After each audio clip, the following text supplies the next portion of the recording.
you've come into the UK, you want to settle down, you want to buy a car so that it could help your work, you can get to work quickly, easily, and go to many places. Now you want to buy a house, so you stop paying landlord's mortgage, you will have your own, because it's more cost effective to own your own, pay your own mortgage than to pay a landlord's mortgage. Follow me. Right, first you need your own deposit.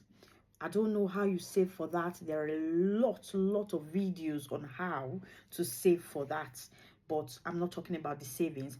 You know you're going to get a property, you're already saving for it.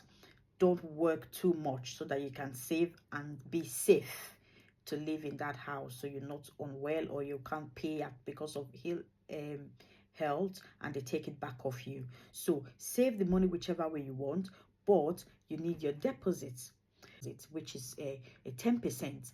Most people would lend you if you've got 25%. You and I know that's going to take a while depending on property you're getting. So the amount you're getting for the property you're buying, the price depends on the area. So the better the area, the more expensive it is.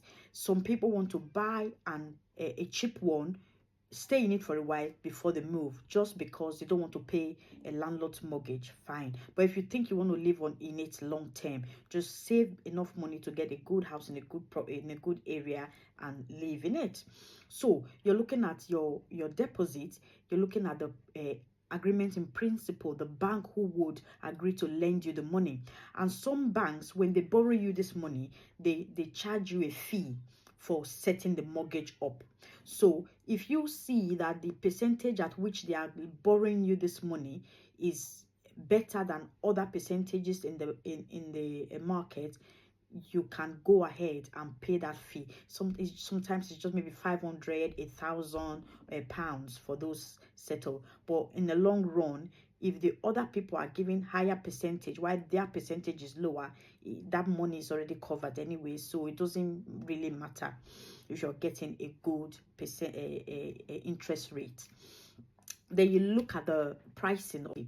If you go on the market and you look at the sites where you can get property, it says 250, and that property has been in the market maybe a week.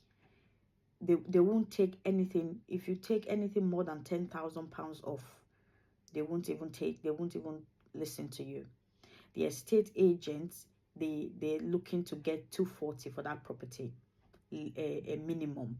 If you find a property of a 280, 200, just take 10,000 off. But if the property has been on the market for long, more than 3 weeks, also look at the details. See why it's on the market that long and nobody has bought it. So that kind of property, you can actually haggle. They might want to sell really quick and they're not getting the buyer for it, so you can take more than 10,000 off.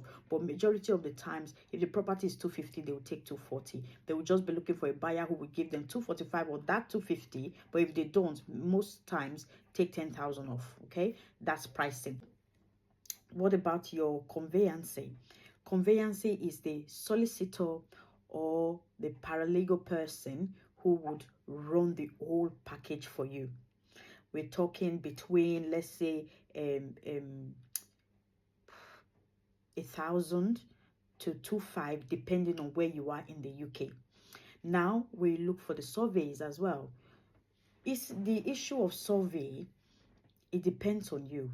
You've come to the UK, you want to settle down, you've only just saved this money, you might not even have much more after, you could be house broke. So if the property is not bad, you don't need a level 3 survey. We've got the 1, 2, 3. The bank will do evaluation of their own, so that's not counted because it's for their own purpose to see if the house is worth putting their money in it. You could do the other two.